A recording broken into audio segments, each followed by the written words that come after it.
ce championnat du monde, on a 2 personnes qui nous auront rejoints, Laurent Cadu et Georges Tournet, qui eux vont observer tous les matchs. Ensuite, il y a David Marot qui lui va s'axer plus sur tout ce qui est coup de pied arrêté, mais également sur l'adversaire direct. Jean-Claude, bien sûr, le coach, qui visionne avec un peu plus de recul. Et puis moi-même qui analyse avec David et Anthony Mayfis qui lui filme, fait les montages. Qui décroche. Ou il est placé.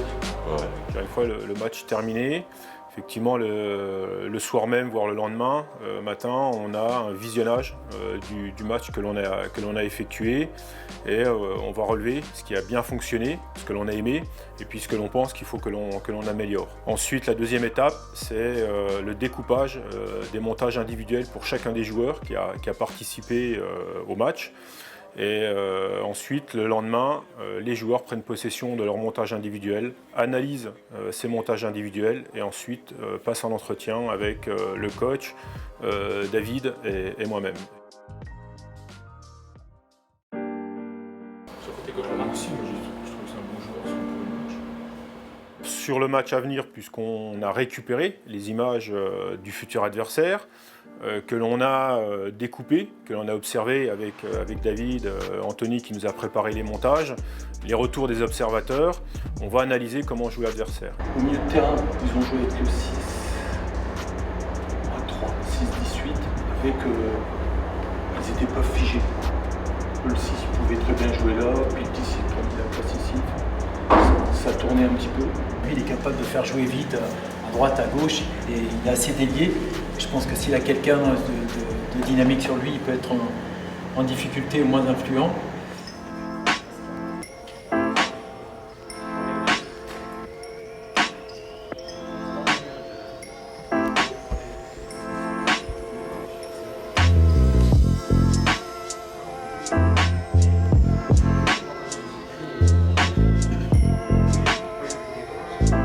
On a fait l'analyse sur l'équipe d'Australie, sur des joueurs à notre poste en fait. Comme ça après on présente à tout le monde.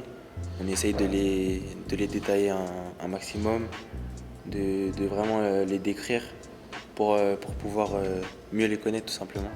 C'est beaucoup mieux pour nous. Après les coachs nous donnent plus des points de vue sur leur collectif. Nous, on rentre plus dans les détails au niveau des joueurs.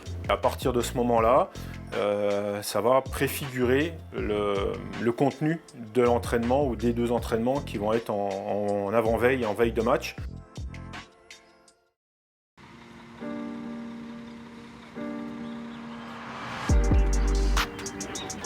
Ensuite, vous avez une bande ici.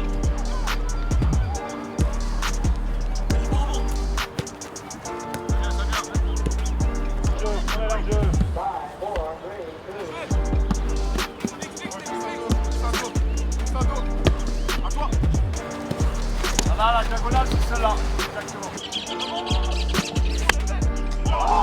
Ça repart de Amjad. Ça repart d'Amjad. Excellent, bien joué.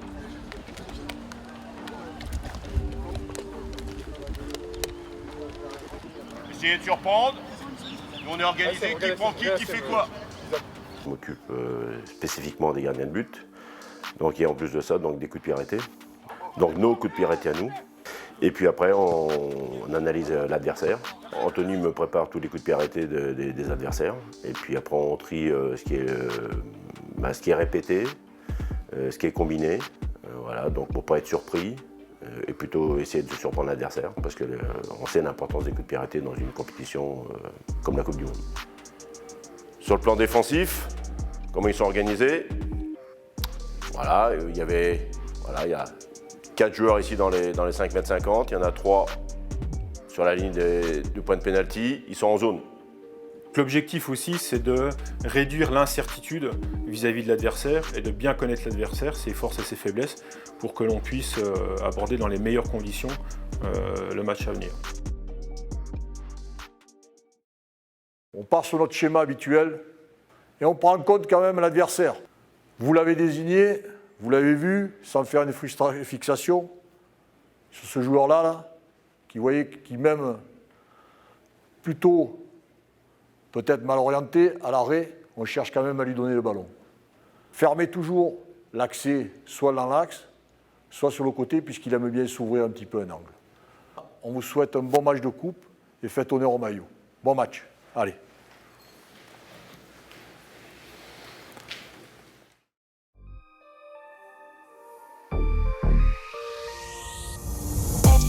On track, now we gon' way up. W's as easy as a layup. Working late, stay up. Counting all the way up. Counting blessings, yeah, you know we pray up. Pray up. On track, now we gon' way up. Now we gon' way up. Now we going. On track, now we gon' way up. Now we gon' way up. Now we going. Keep the same energy. C'était surtout tactiquement ciblé sur certains joueurs comme le 6, le 10, le 11. C'était des très bons joueurs et on a été beaucoup ciblés sur eux. Et du coup, on les a bien gérés et on a pris le dessus. C'est quelque chose d'extraordinaire. Ouais, c'est beau, surtout avec son pays. C'est pas tous les jours qu'on joue un 8e de finale de Coupe du Monde. Et du coup, j'étais très content. Je remercie mes coéquipiers qui m'ont permis de marquer ces 3 buts. Ouais, un autre duel plus grand par le nom. Du coup, on va s'y préparer au mieux dès demain à l'entraînement pour être en rendez-vous contre l'Espagne.